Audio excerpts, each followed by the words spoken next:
The doors won't open for another 30 minutes, but already a crowd is gathering this Tuesday at the side entrance of All Saints Memorial Church on the west side of Providence.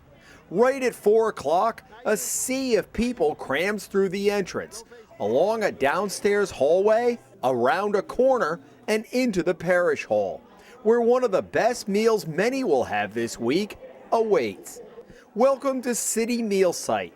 Started in the mid-1980s, it was rejuvenated when the operation moved from the east side across the city 2 years ago. The church doors, instead of opening in, now open out. The Reverend David Ames is the rector at All Saints, a familiar sight to those who drive on Route 95 South in the heart of Providence.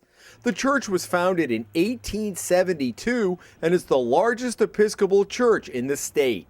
But like many in the diocese, it had seen declining numbers when Father Ames arrived 4 years ago. All Saints is the only Episcopal church on the west side of Providence now, and it has to bring value to the surrounding community, as historic buildings have to do going forward. And I saw that need and saw what was possible here and began to develop a number of programs that could do that. The meal site is one of them. When the Episcopal Cathedral of St. John, the home sanctuary for the diocese, and the city meal site for decades closed in 2012, Father Ames agreed to bring the program across town. We have a lovely dinner of shepherd's pie with extra cheese on top because that's how we do it. With it came Elaine Spinney, who became the head chef after graduating from culinary school 6 years ago, when the program was still at the cathedral. I walked in that kitchen in, it must have been October of '08, and I've been doing it just about every Tuesday since. Spinney works as a barista at a bakery just up the street, but volunteers her time and talents here. We try to put out the very, very best meal we can on our budget, things that maybe other meal sites wouldn't serve. And we run it like a restaurant. And like a restaurant, she quickly learned what the customers like. Lasagna. I could make lasagna every week and they'd be happy. And don't like. Tuna casserole. Oh, boy, did we flub that one. And you heard it. Oh, did we ever? Yeah. Did we ever? A lot of our guests don't have the orthodonture to eat the kinds of fruits and vegetables that we would really like to serve. Our guests have special needs medically. We have a lot of diabetics, a lot of people with hypertension, a lot of people with obesity problems that are a result of poor nutrition. Tuesday at 4 o'clock is a date that they have on their calendar that Right. they will be. And what is that like, knowing that they're relying on you every week? I'll be perfectly honest. There are days when I get up and I think, oh, can I please have a day off? Please? But then I get here and we start putting the meal together and I start remembering why I do this. And it's because people depend on us. If we're not putting this meal out, they're going hungry. Spinney and a staple of others arrive midday to begin food preparation. They are joined as the day goes on by an army of volunteers that all make it work as 4 o'clock approaches. Our volunteers are the heart and soul.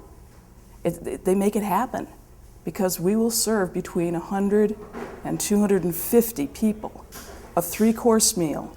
Sit down, and we'll do it in an hour. That's a lot of logistics. That is a lot of logistics. We have students, we have volunteers from Amica Insurance who come. Great folks. There are donations of food from a variety of businesses, and even a couple of Boy Scouts volunteering from time to time, working on merit badges. There are a lot of hungry people out there, very hungry people. And if I've learned anything in this gig, is that there are all kinds of hunger. There's, of course, the physical hunger. We can take care of that physical hunger. But a lot of people come here just to see friends and sit down and be served a meal and talk to each other. City Meal Site feeds an average 150 to 200 people a week, depending on the time of the month, and does so on an annual budget of $20,000 in donations and grants.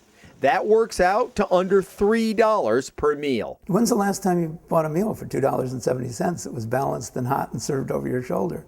That's incredible, and it can only be done with volunteers. That is enormous bang for the donated buck. Jack Nolan was recruited by Father Ames 7 months ago to serve on the board of City Meal Site, which is incorporated as its own nonprofit entity and not under the umbrella of any one church, even though it operates out of All Saints. I don't ever want to live in the United States of America when it's the richest country that has ever been conceived of in human history and have people going to bed hungry. Whatever you think the proper role of government is, it just doesn't make any sense that people who are for various reasons not able to find a niche in the capitalist market that we live in have to suffer and go to bed hungry and homeless. They can't make it, and a meal like this helps. And one of the goals of this is to help to lift people out of that poverty trench, which is so pervasive. And I think if people can get a little help, even if they're working 2 jobs or 3 jobs, as some are, and find a meal for themselves or their family once a week, that's a big help. I try to make it my practice to greet every guest when they come through the door. It's twofold. I've got the clicker, and I'm keeping track of the number of guests who are coming in, but it also gives me a chance to shake hands, hug, say hi to old friends, let somebody who maybe hasn't visited us in a while that they were missed. What's the message that goes out to the people who come here every Tuesday? That this is a hospitable place, that it's welcoming, that the food is excellent, and they will go home feeling satisfied. In Providence, Jim Hummel for the Rhode Island Spotlight.